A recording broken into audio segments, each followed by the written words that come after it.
Look at this. This tiny, flimsy piece of plastic has held your entire digital life hostage for decades. You know the drill. You buy a new phone, and whether you use the included poker or find yourself hunting through drawers for a paperclip or earring, just to poke a microscopic hole, pray you don't break something, and gingerly flip this little piece of plastic into place? Phew, got it.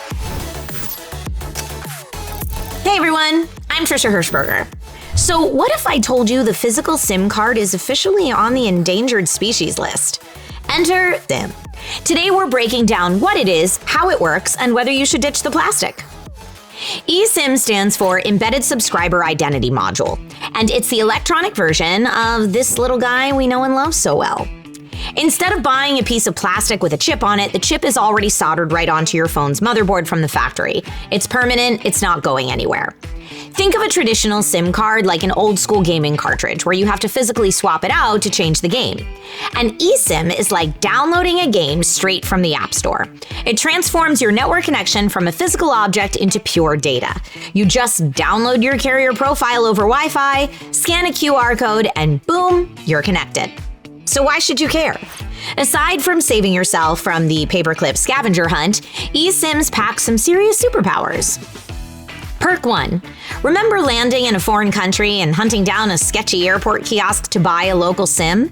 With eSIM, you can buy a data plan for Tokyo or Paris while you're still sitting on your couch at home.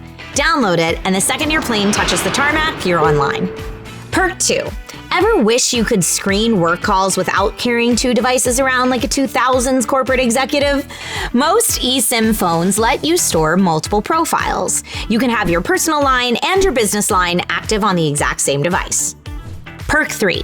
If someone steals your phone, the first thing they do is pop out the SIM card so you can't track it. With an eSIM, they can't remove it. It's trapped in there, which means your phone stays trackable much longer. So what's the catch? Like most new tech, there's always drawbacks. First and biggest drawback, in my opinion, less DIY swapping. If your physical phone completely dies or shatters, you used to just pop the SIM out, drop it into an old backup phone, and go about your day. With an eSIM, you can't just DIY a physical swap. You usually have to log into your carrier account, jump through some security hoops, or call customer service to transfer the digital profile to a new device, which, as you might expect, is really hard to do without a phone. Second, you absolutely must have an internet connection to set it up. No Wi-Fi or cellular data, no activation. If you arrive in a new country and your eSIM fails to connect, you are stranded unless you have access to a backup. Speaking of, eSIMs do fail to connect sometimes, and not all carriers support them. The bottom line? eSIMs can be more convenient if your carrier supports them and you do not plan on swapping devices too often, or you often have a backup like traveling with a friend or partner should something go awry while going international. If you often swap devices, travel solo, or simply want to rely on the tried and true, you may want to stick with the physical SIM.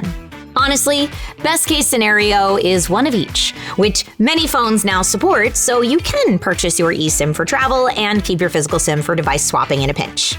What do you think? Are you Team Plastic or Team Pixel? Ironic that we say that when Team Pixel is actually doing away with the physical SIM slot, but I'll grump about that another day. Take care, everyone, and I will see you next time with more DIY in 5.